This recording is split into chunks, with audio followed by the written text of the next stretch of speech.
Pressures for reform come from all sorts of directions, and it's constant. Why shouldn't it be? Because as this country is changing over the years, so too what people expect from their parliament is changing.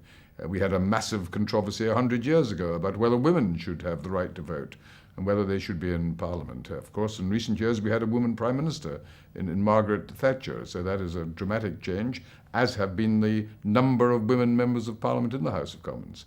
And more recently, there have been similar requirements, similar pressure, saying that Britain is, of course, a country now of many ethnic groups, many people of different cultural, ethnic, social backgrounds. Perhaps Parliament needs to be more representative of that diversity.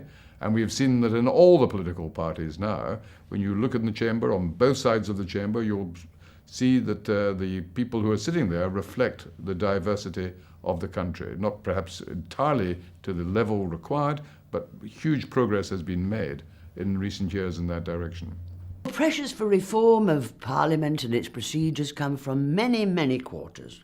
It comes from Parliament itself.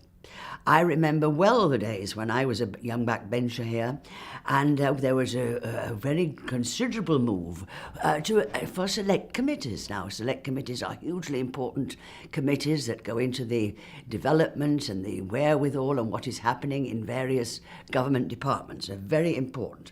And there was a great deal of contention. There was groups that didn't want to go that far, but we won through, and we have now the select committees. So there is change that is made there, and that comes from Parliament itself. It comes from Parliament itself too, when we want to restrict the number of constituencies there are, therefore restricting the number of members of Parliament.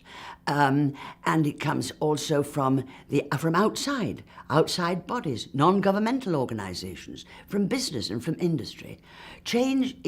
We are by no means perfect. We have warts and all. But change is constant. It is constantly there, and we examine it whatever quarter it comes from.